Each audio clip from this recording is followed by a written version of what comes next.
Hi, everyone. We are going to get started in 30 seconds or so. We are just waiting everyone to join in this webinar. Thank you.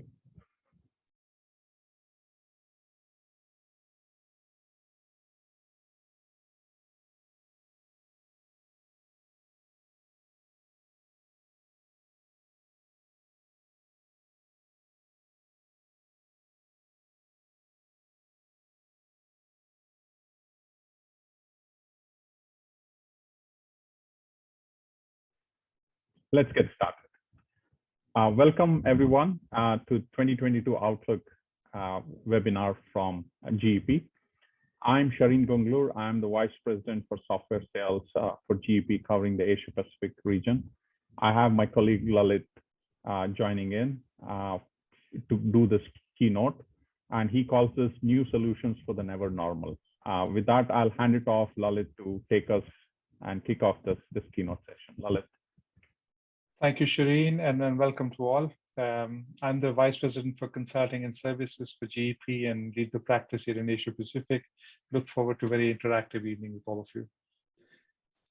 So why don't we start with some of the macroeconomic trends here, right? So the first one I'd like to point out is the GDP growth.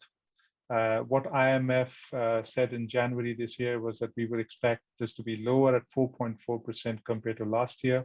And this was before the Russia-Ukraine conflict, and I expect this to be revised lower further, right? Going to energy costs, I could see a scenario easily where we will be at about $120 to $150 for oil if this conflict goes up or the sanctions stay longer. Again, kind of a problem which is linked to that inflation and then the interest costs. Just 6 days ago, Fed raised the interest costs for the first time in 3 years to 0.25%. And they've also penciled in increases for every single meeting for the next 6 meetings going forward. This would mean about somewhere around 2% for the US, and of course, the others will follow suit. So this is, again, an important problem for all buyers to consider. Finally, looking at talent, the great migration before and now the great resignation, this has been going strong. And we need to really innovate and think about what we should do differently to try and retain our talent. So with these 4 guiding macroeconomic factors, let's go into the themes for today's discussion. And there are 5 that we like to point out. 1, how are we dealing with inflation? Second, what do we think of the overall supply chain volatility? How do we deal with that? Third, how do we make our businesses more sustainable? Fourth, where are we on digitalization? And then what are the next few, what are the important trends of the next few years? And then finally, how do we retain talent? So taking on the first one around inflation, let's talk about what we've seen our companies do. So some of our clients, what they've done is they've set up control towers. So they're basically measuring inflation very minutely, granularly, and so on. They're doing very specific market analytics by category, by supply market to look at who's at risk. And then finally, linking this with finance, linking it with, various other departments like sales and so on to see what are the mitigation toolkits there. And one of the things that you can see from the analysis is on the right-hand side, where we look at a prospective view going forward in terms of what would be the inflation forecast on spend. And as you can see, the sizes of the rectangular boxes are basically the spend amounts, and the colors basically tell you where the inflation is going to be, from yellow going at 3 to 10%, to orange going to about 10 to 20%, and the deep reds really at 20% plus. And this is a view that we built for one of our clients prior to the Russia-Ukraine conflict. So this is all the more relevant now. What it does is gives you 3 things. 1, it is a forward-looking view based on actual cost drivers. Second, it allows you to be very actionable because you can now isolate it to category by category, supplier by supplier view. And finally, you can start taking proactive measures. How to plan additional negotiations, how to look at additional sources, even going back to users and saying, look, let's relook at spec, let's downgrade them, let's manage our costs better, right? So this is one. Moving to supply chain volatility, we see a lot of reconfiguration happening, and it's going to continue on for various reasons. 1, improving resilience. 2nd, bringing supply centers closer to demand centers. improving sustainability, reducing transportation, and so on. And then, of course, geopolitical factors, see what's happening right now. So what we've seen companies do are use more and more sophisticated approaches. So going beyond just your supplier to their tier one, their tier twos, looking at which countries they're based, looking at how big they are, and by categories, which ones actually create what kind of risk profile, right? So quantifying that, and then doing a simulation and scenario modeling based on various scenarios, high oil, regional conflicts in various regions, and so on. So you can start simulating and seeing what part of your supply chain gets disrupted. And the focus very much now, I think, has shifted from having a globally optimized cost position on supply to looking at how do I increase supply redundancy and making sure that I do get the supplies on time. Moving on to ESG, which is again a big topic. Here we believe procurement does play a huge role. And then what we've seen them do, what we've seen good companies do here is three things. One, looking at their upstream value chain and measuring ESG scores for their supply partners and linking that to buying decisions, to portfolio awards to their suppliers. Second, getting the ESG KPIs and associating them with the right monetary values, whether they are carbon costs or other costs which are associated. And third, really, provisioning them to all the managers to take decisions based on their ESG scores. So one of the examples that you can see is, again, a spend analytics example where we see what the scope 3 emissions are for a company, where they have a spend of about USD 2.5 billion. And you can see a carbon footprint of 1.75 million tons. And this record is broken down by category, by suppliers, and you can even break it down by regions. And as the supply awards change, this picture can look more different based on who you're buying from and how ESG friendly they are. So this is, again, an example of how you could try and manage this better. Now, for the remaining two topics, let me hand over to Shireen, and he can take you through the digitalization to start with. Over to you. Thanks, Lalit. So when we are looking at digitalization and where the trend is going to be, what we have seen is companies embarked on digitalization, and then overnight they had to change with the pandemic hitting them and work from home model coming in, that they had to kind of support the work from home model. So the investments have gone into collaboration tools and connectivity. And also business continuity became important. So they were focusing on getting the access anywhere on any device so that the employees working from home can continue the business continuity program that they had to put in place. Apart from that, we've also seen in the last 2 years, companies look at IT costs and start kind of investing selectively and in some areas on the cloud apps and infrastructure. I think they're seeing the benefits. So moving forward in the next 4 years, what we see cloud landscape becoming more and more prevalent. What that also means is the accessibility to data, internal data as well as external data comes in, which also means the companies and the business users within the companies can start looking at market intelligence, benchmark insights, and cost drivers and should cost modeling to help them then look at how do we manage inflation, or how do I build supply chain resilience, and so on and so forth. Similarly, you will also have these control towers being used to sense and monitor any changes that are happening, which will then help them make those adjustments needed, whether it has got to do with inflation management or whether it has got to do with the supply chain resiliency that they want to build in. And moving on, we also see innovation happening on cloud, and now we see low code, no code cloud platforms coming in as state of the art. What that means is it empowers the business users to then make the amendments and adjustments in their applications for the templates or the functionality they want, rather than going to IT teams to make it happen for them. So you have these low code, no code platform bringing agility and strategic edge to the companies, where they can make changes to their processes and then get on addressing their customer requirements. Other is, we have heard about AI and ML, and we will see more and more use cases of AI and ML coming in. ML coming in to make sure repetitive tasks are taken care of, whereas AI can come in a lot of situations where it is complex and you have these data lakes coming in to come up with the unique insights which can then help companies actually make those decisions and investments to address the client requirements. So that's digitalization and where I see moving. Let's move to the next topic, which is on how do we retain talent. So when we are looking at retaining talent, we see 4 key areas. One is adopt flexible model. I think that's a no-brainer. We've seen companies pledge to flex models. So it will be role-based model. It will be more pragmatic approach there. So there are certain roles which probably may need to go back to office, and there are other roles which can work from anywhere. Then the other is with all these new things coming in, employees are expecting upskills to happen, because if you want to use AI, ML, the low code, no code platforms, the digitalization happening, and then employees want to be trained on that, and so that then they can deliver the goals and objectives of the companies. And companies are taking a hard look at all these repetitive tasks happening so that they can remove that out of day-to-day for employees and try and use the robotic process automations and bots to help remove all that repetitive tasks, make it more efficient and more easy for them to get work and tasks done. And the last is having that connection with the employees. So more frequent connections and more frequent feedback so that the bond is established is what we see as 4 models that companies are looking at to retain their talent.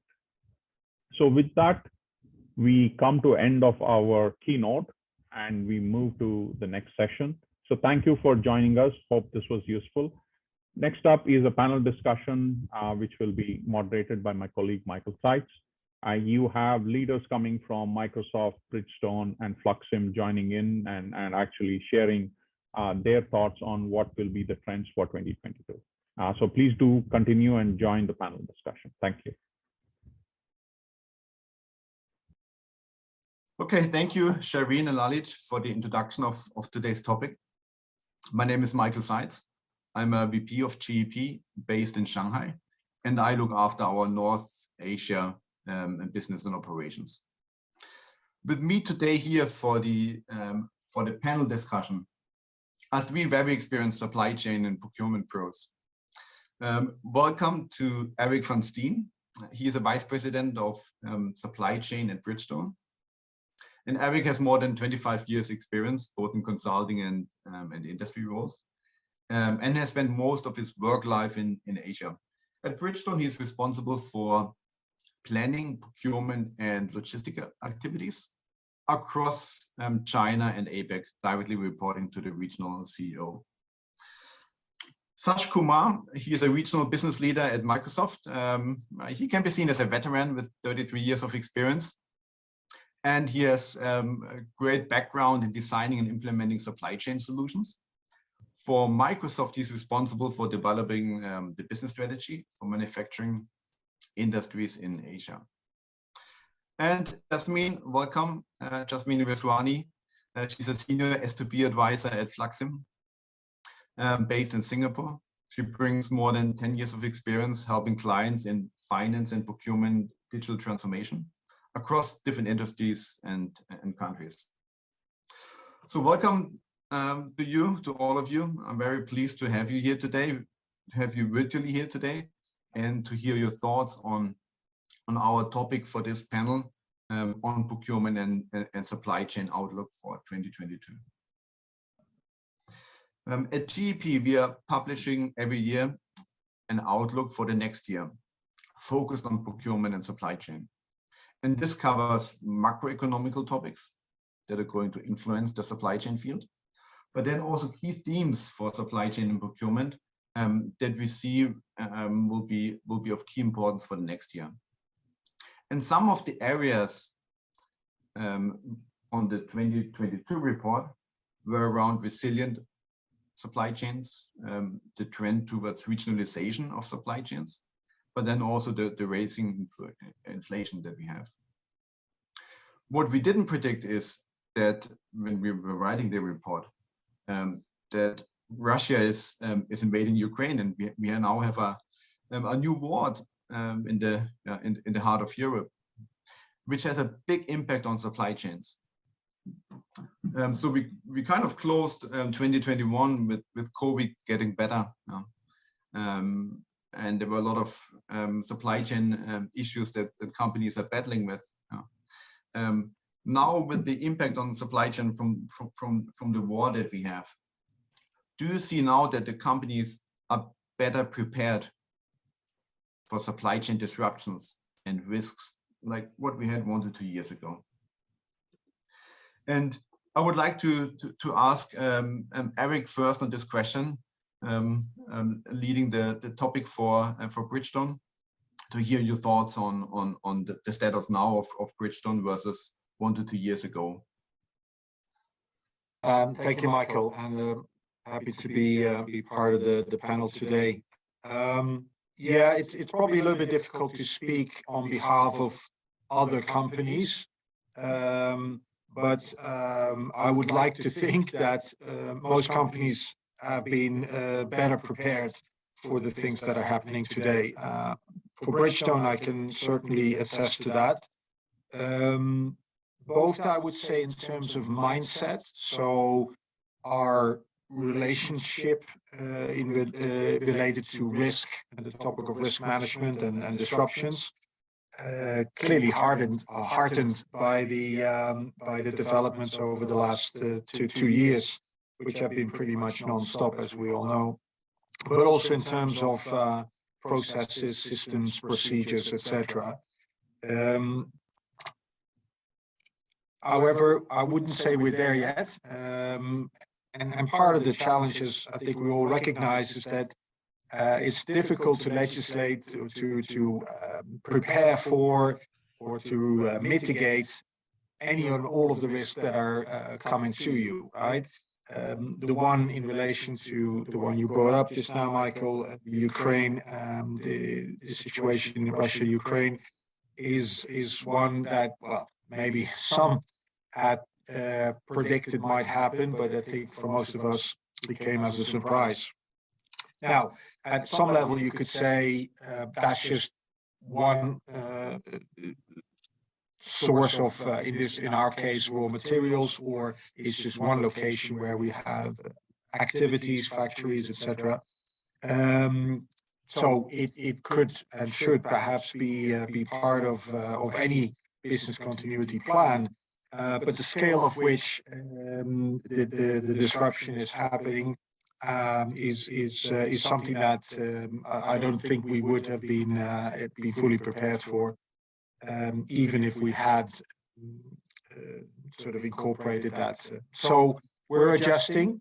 So I think for us is continuing to invest in the systems and the processes that help us to be more proactive, but also to make some structural changes in relation to, for example, selecting and approving new raw material suppliers, which is very relevant in this particular case. So yeah, it's keep working at it and probably accelerate the activities as well is what we are trying to do at the moment. But it's hard to keep up with all of the challenges and disruptions that are happening at the moment.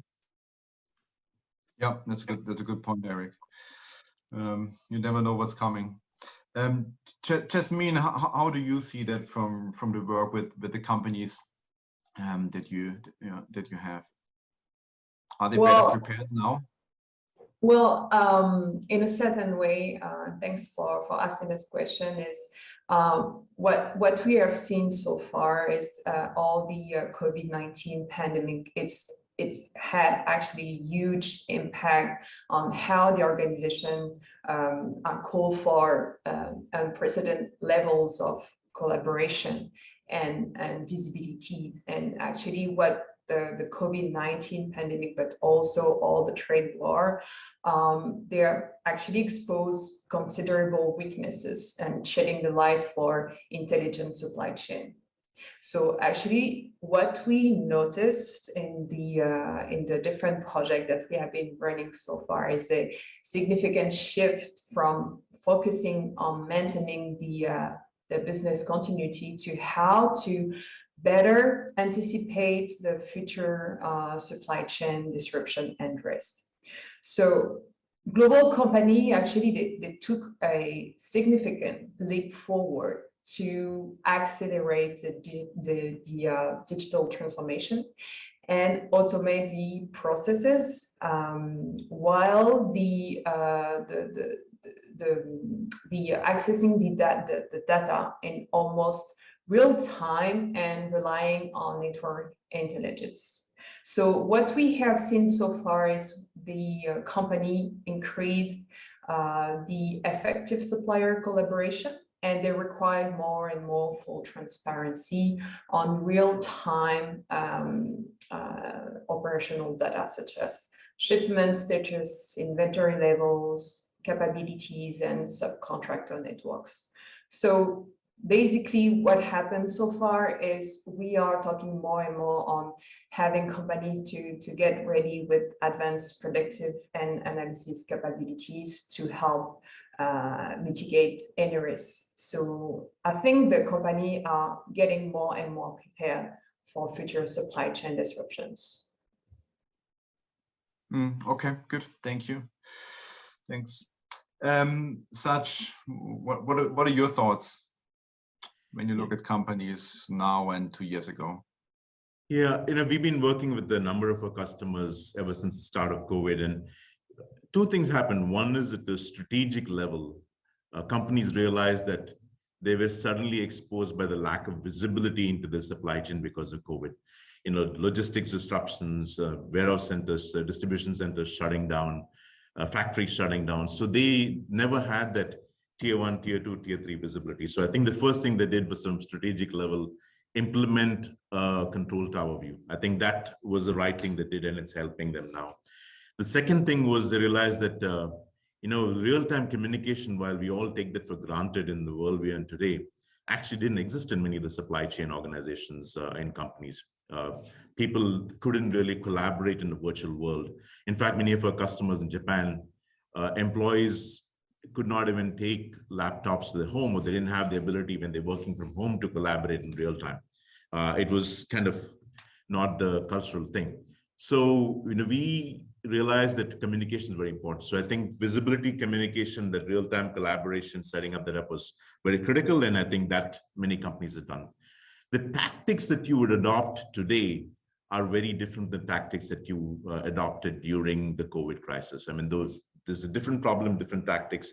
I think today, tactically companies need to do different things. And the scale, as Eric also said, is different in terms of the impact in energy costs, for instance, impact in terms of some of the commodities that are being disrupted. As in, they are on a completely different scale from what we saw during COVID. So, we'll have to do very different things, but I think the tooling, the infrastructure, some of these things exist today, so that's helping companies kind of at least handle these crises better. Thank you, Sach. Yeah. There were good insights already here. And I already heard some thoughts from Sach and Yasmine, also Eric, on what companies can do or should do now to really look into that, or improving that, the resilience of their supply chains. I would like to ask all of you, and maybe having or trying to have a prioritization for companies. Yeah, what should they focus on right away? If they haven't done, what do you see as the basics in order to really build up resilient supply chains? And Sach, do you wanna just start or continue on that question? Sure. I think the thing that companies, some of them doing, some of them still need a lot of work to do, is look at tier 1, tier 2, tier 3, sometimes even go to tier 4 supply chain to see not just the supply chain, but also the ecosystem of the supply chain. So who are my tier 3 suppliers? Who are my tier 4 suppliers, right? Probably to the extent that, you may even know more than them in terms of what the supply chain is. Give an example, right? So if you look at the current crisis, nobody thought that it could impact the semiconductor industry in Taiwan, as an example. No one realized that neon gas is which of course is one of the gases that is used in semiconductor manufacturing, is actually supplied. A large majority comes from Ukraine. So these are things that people didn't realize in terms of, okay, I have a certain thing that I'm using, but what would be the impact in terms of the war in my supply chain, right? So this is where I think getting to that tier 2, tier 3 visibility, and then of course beyond that, how do you mitigate the effects of these, right? So that's something that we can talk about as well. Okay, interesting. Yeah, thank you.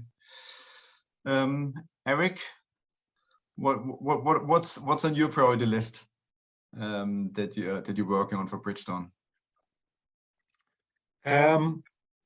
Yeah, for Bridgestone, maybe before I go into that, as a general observation or a response to your question, I would say it depends obviously on the value chain of a company, right? So a degree of segmentation, a degree of prioritization, as you also alluded to, I think is key, right? So understanding who and where are your most important customers, who and where are your most important suppliers, what are your manufacturing processes or other value add activities that sit in between, and which are the ones that are most key to the success of your long-term success of your business, and your profitability, if you wish, as well as what are the areas that are most exposed to weakness. So assessing that, I think, is a key first step. I think then I think it's then about working on both sides of the value chain, or all three parts, if you include, as you should, your own activities as well. So working with your supply base, develop partnerships, proceed to dual sourcing activities where possible. In our case, we do that, the dual sourcing, but it's challenging because in order to accept, validate, qualify a raw material to be included in a tire manufacturing process, a lot of quality steps needs to be verified.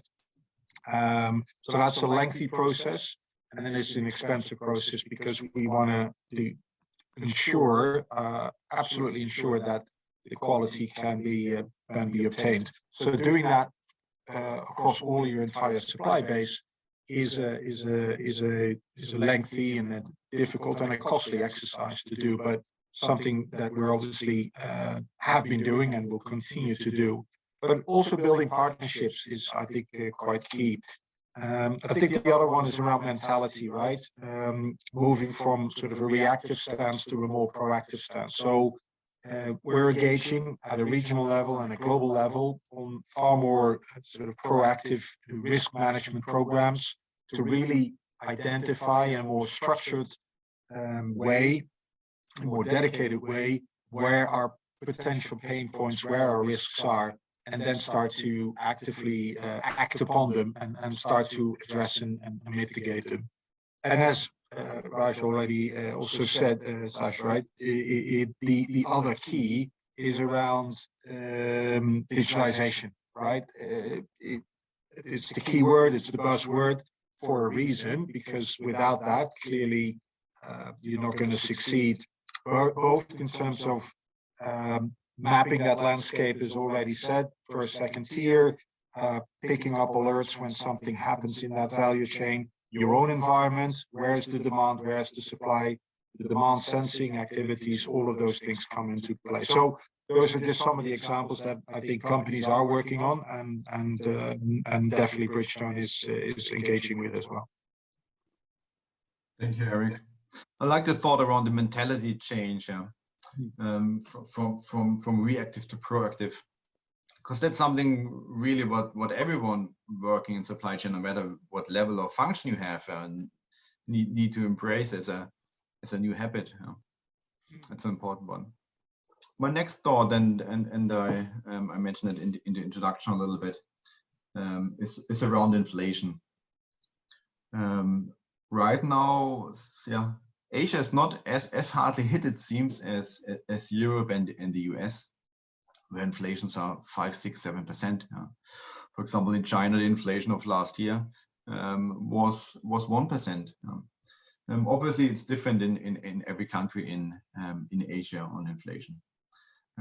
For some of the categories or products that are coming out of Ukraine, or such you mentioned with the neon gas, there might be certainly a hike in prices, and that will just further add on to the inflation pressure that we have.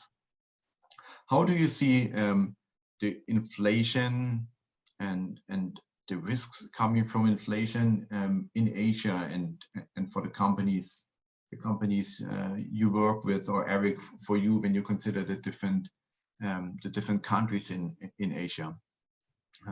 What should companies do, like both CFOs and supply chain leads or procurement leads for that? Eric, you want to talk from a Bridgestone lens first? Sure. Look, I think inflation is affecting everyone everywhere at the moment, right? And all the data points are out there. We experience it in our daily lives. So I don't think it's necessarily just restricted to Europe and the US, although to your point, there will be differences globally and even within regions, particularly one as diverse as Asia. So yes, there is an impact. In fact, we are right in the middle of that, because clearly our raw material prices have gone up significantly over the last, 6-12 months. Whether that goes from natural rubber to some degree, or oil-related derivatives like synthetic rubber and other components that impact what goes into the tire making process.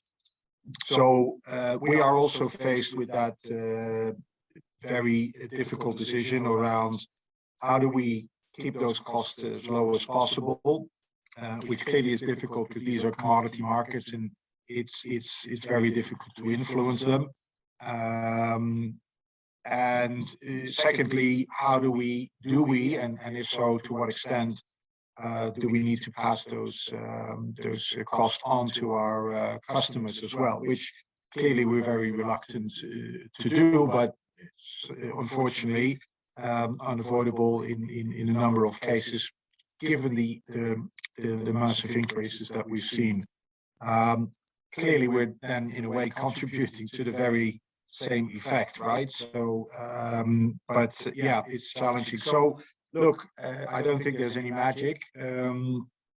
We are looking to reduce our cost where possible, making more effective use of the resources that we have, both in terms of the materials that go into the manufacturing process, but also in other ways. And that's how we're trying to navigate through this difficult times. But it's very hard to, I find at least, I don't have any specific recommendations for the CFOs. To find ways to mitigate and address this without effectively contributing as well to the whole process. So. Okay, thank you, Eric. Sach, any thoughts from your side on inflation? Yeah, I think to echo what Eric said, right? This is actually even before the current crisis. We've seen some of the, at least in the chemical space, some of the highest prices. One of my customers, a paint manufacturer, mentioned that these were the highest prices he's seen in his lifetime, pre-Ukraine. Vinyl acetate monomer, probably 50% increase. Olefin prices and chemicals, again, huge increases. Palm oil price, for instance, in the commodity space. These are all commodities, so there's not much you can do in terms of sourcing strategies and stuff, because they're all kind of driven by market pressures, right? So the only thing that you can do is apply kind of more lean techniques in the supply chain. So what can I do to kind of minimize my exposure? especially in a very volatile commodity market. Do you want to sit on a huge amount of inventory, or do you want to manage an inventory better? So the whole idea of inventory exposure, working capital optimization, making sure stuff is in the right place. And the second thing is, of course, probably moving more into the actual manufacturing areas, improving quality, improving manufacturing practices, lean practices, to show that you're not exposed in terms of, quality rejects or things of that nature where you're kind of wasting material, right? So that way, you can reduce the amount. So I think that's the imperative. Of course, some of my customers are also looking at, if this continues, do I have an alternate material strategy, not alternate sourcing, alternate material? So R&D working on things like, can I find a new additive? Can I find something else that comes into the supply chain that will help, make this product better? So those are things that, customers are trying to rapidly innovate to change their exposure. But inflation is here, we know it, and that's the reality. Yep. Good points, good thoughts. Thanks. Yasmine, anything you see your clients are specifically doing? Well, for them, actually, inflation is no news, and we all know that inflation and shortage are not going anywhere fast. So actually, companies even located in Asia are not spared by the inflation.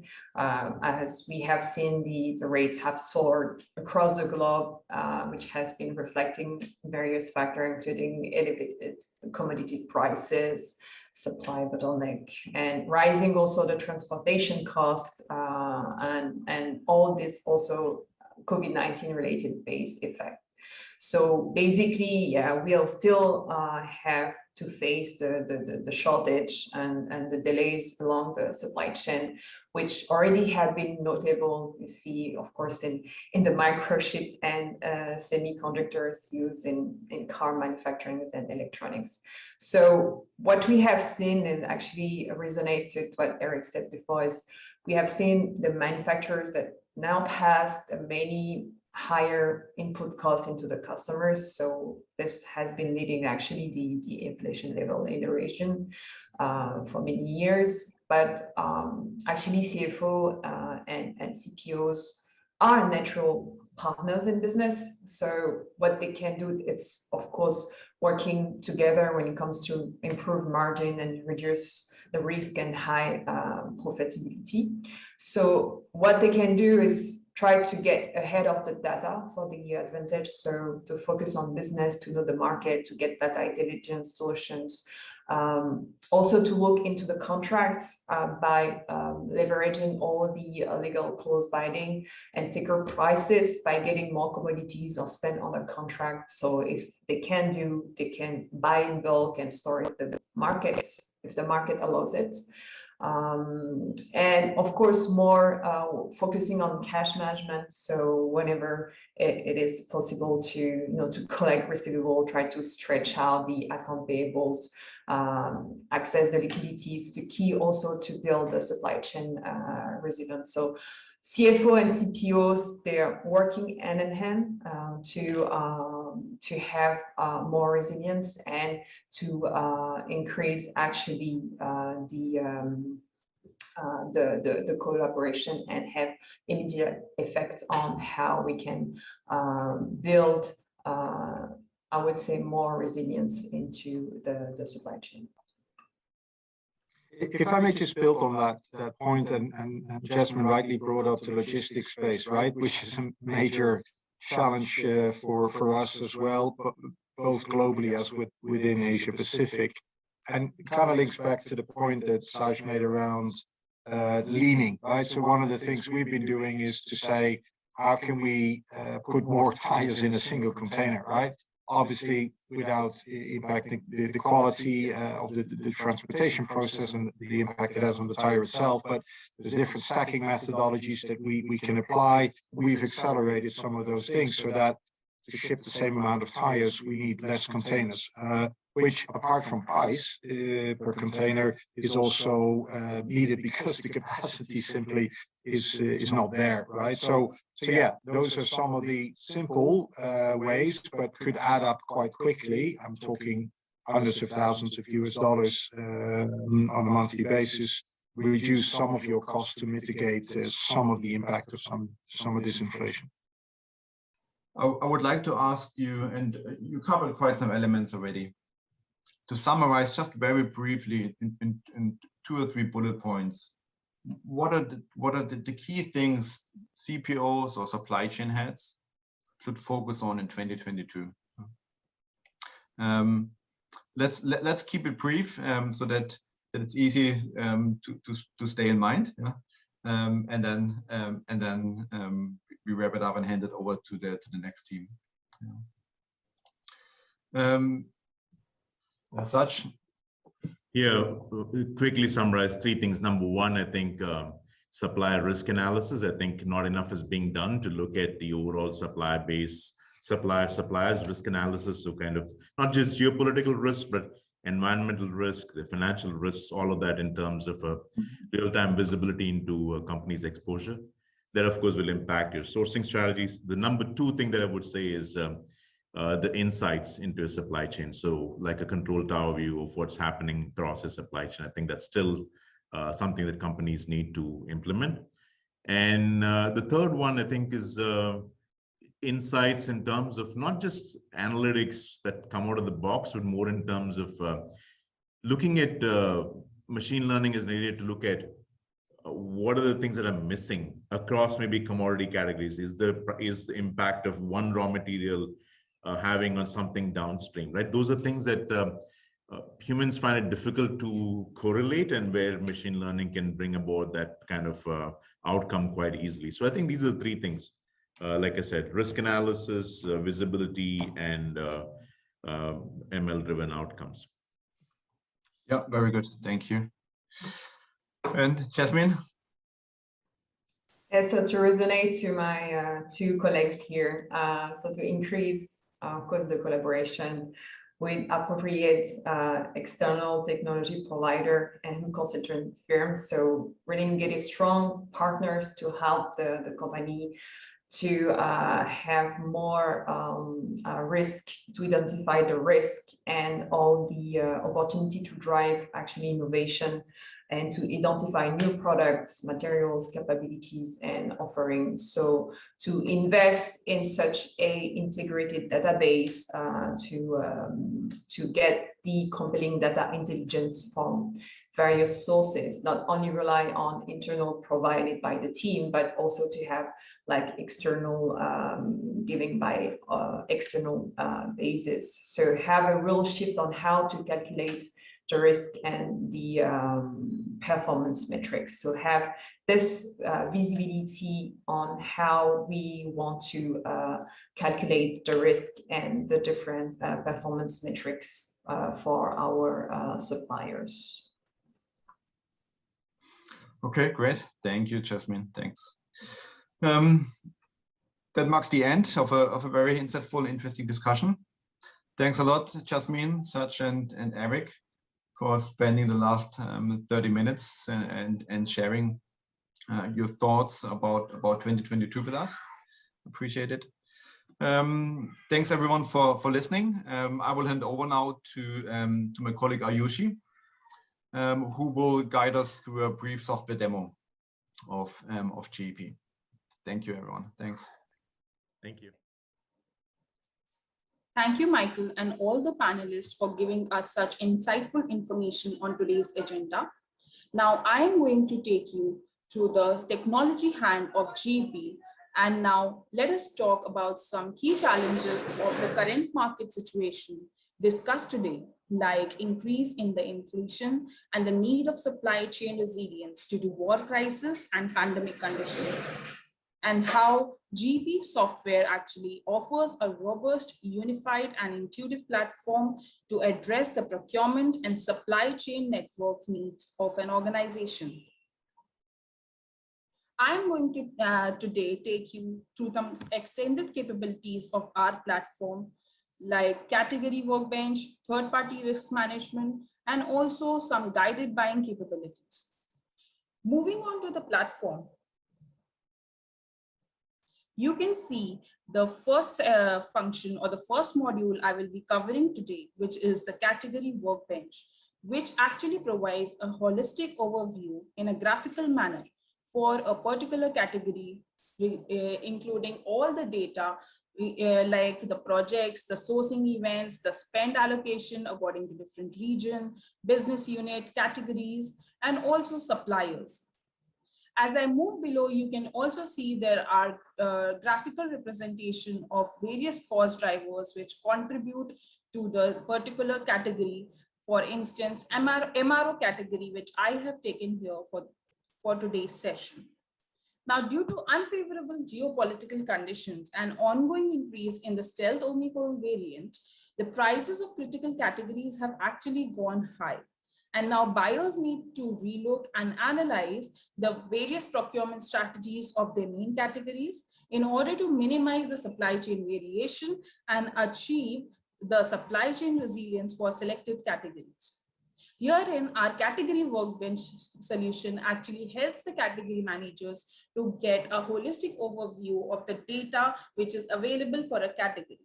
Not only the categories, it also helps the category managers to trace the subcategory information in a particular dashboard at a single place. You can see in the overview that we have details regarding the spend, the budget of the category.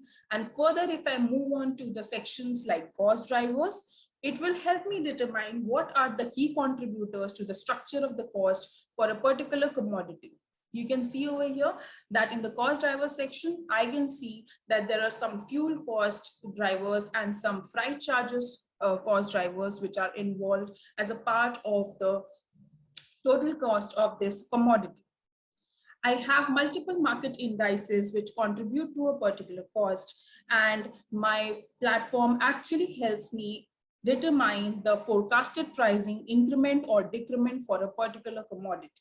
I can actually select market indices for a particular cost driver and determine the contribution of that cost driver into the total cost. Further, our market insights team is a team which actually curates and consolidates various trends and insights of market information related to this category into market insights. It creates multiple reports. Like these are some sample reports which I have on my screen to show you as part of today's session. We can also create multiple reports on requests of the users. And these will help the category managers get a better overview of what is happening in the latest trends and the latest news of this category. We also have a dedicated strategy section.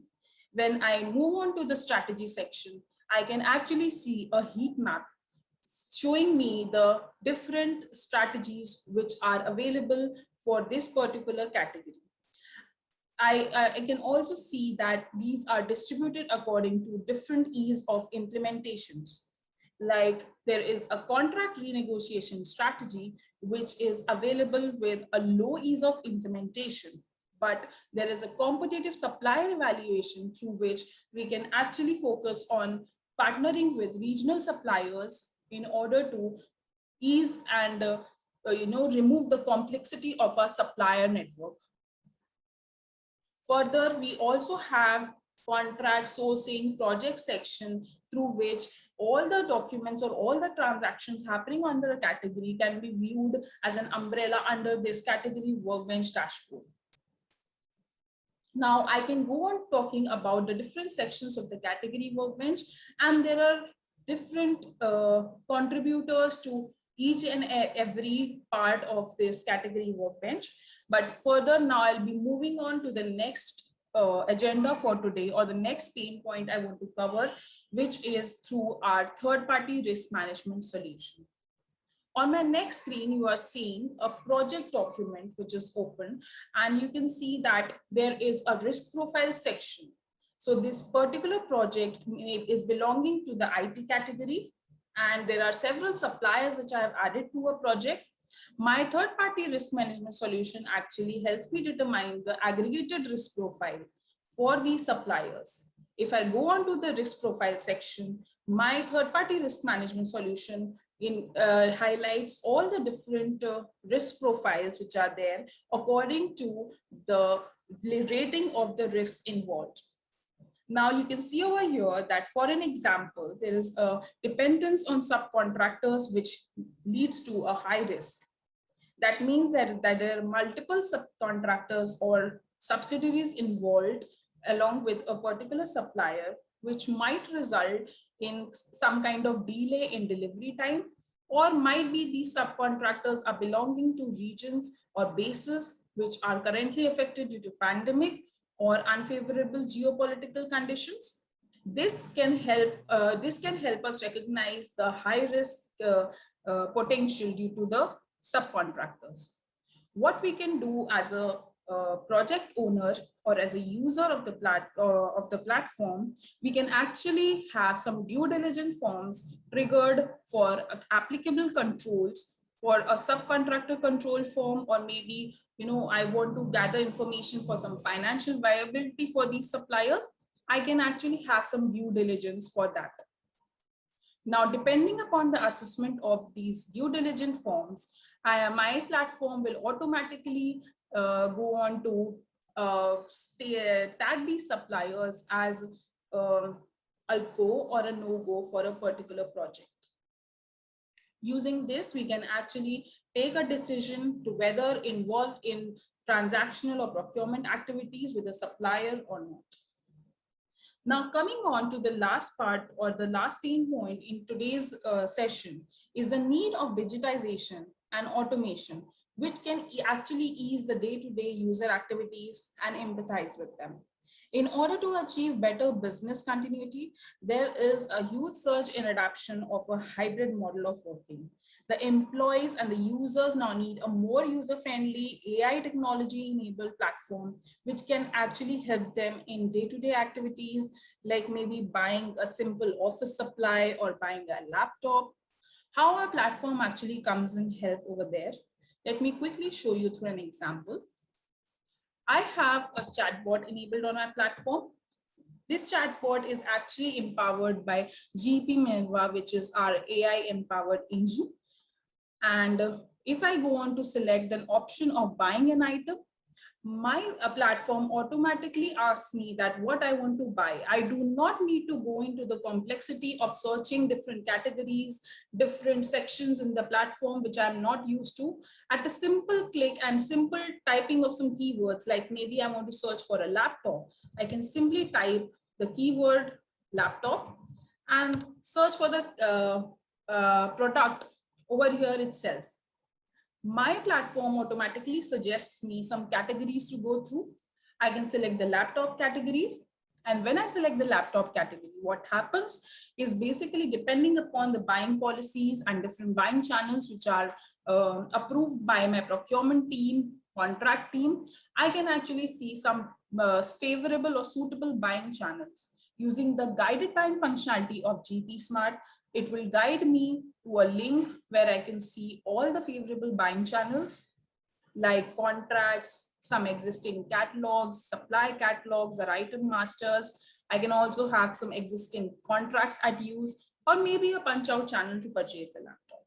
So you can see that how a user does not need to hover on into the entire platform, and just using our chatbot and guided buying functionality in a combination can make a purchase at a go in some few minutes, very easy. This actually shows the AI enabled platform, user friendliness of the platform. And as part of today's session, this was pretty much which I wanted to show. And I hope you guys find it very helpful and insightful. I will look forward to work with you guys in future. Now I'm going to hand over my session, hand over to Binny, which is from the consulting arm, and she will be taking you to the next session.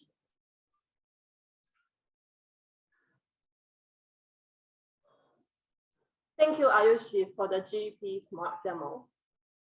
Good afternoon, I'm Binny, a senior manager with GEP based in South China. I manage consulting service in North Asia.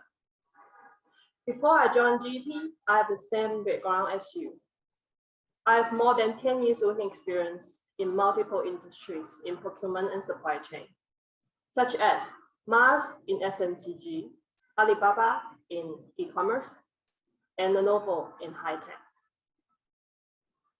I have experience in almost all indirect sourcing categories, and I also used to lead the entire indirect sourcing team. All those experiences really helped me to bring value to my customers from GEP. Today, I'm going to introduce 3 topics to you. Who is GEP? What does GEP do? And how we bring value to our customers / case studies. Let me put up my slides. Who is GEP? GEP is a global leader in procurement and supply chain, recognized by independent research firms such as Gartner, Forrester. We started in America back in 22 years ago by offering e-auction tool. At that time, it was very popular, but soon we realized that technology alone is not enough. A comprehensive solution combined with strategy, technology, people, and process can ultimately lead to the successful transformation. And that is why we quickly reposition ourselves as a strategic partner for supply chain and procurement. Our offering combines 3 elements, as you can see in the screen, the 3 blue squares: strategic consulting, managed service, and technology offering, focusing on procurement and supply chain. In the world, we have more than 450 customers, and we help our customers to manage more than $200 billion annually. And those huge amount of work was done by our 5,000 employees located in 22 offices around the globe. By the way, our customers, most of them are Fortune 500s. Let's zoom in and focus on Asia. We have 8 offices with more than 300 employees in Asia. As you can see from the figures here, we are quite Asia Pacific focused. And that is because our customers, the multinational companies, they set up their procurement and supply chain center in APAC, where the suppliers are located. On the other hand, Asia Pacific is very diverse when it comes to culture and spoken language. And that's why we are also diverse, our team. Our team can speak the most common spoken language in APAC. In addition, we also offer people to support our clients on site in some of the areas or cities that's not listed here. For example, Hong Kong, Indonesia, and Thailand. Moving on. What does GEP do? As you can see, this is the overview of what GEP does. In general speaking, we help our client to walk through the procurement and strategy and transformation journey. That include all the elements that help the organization of procurement become more mature. For example, KPI, talent, capability, processes, digital strategies, category management, and etc. Majority of our work is on consulting, strategy work, but also our clients will need us to help them to identify and implement those opportunities to make them realized.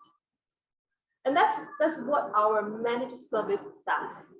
You can see on the screen, the left column is more strategic focus. We help our clients to do category management and business partnering.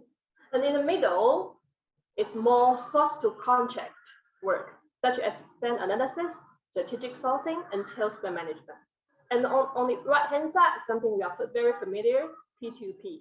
We help them with PO processing and catalog management. All the offering we did was supported by a COE, the Center of Excellence. No matter where the clients are located, that brings out the best practice and the category know-how. Besides the managed service and consulting service, we have the technology and tools that make a very good triangle. And one of the products in technology and tools is the GEP Smart that you just seen by Payush. Moving on, how does GEP bring value to our customers? The case study.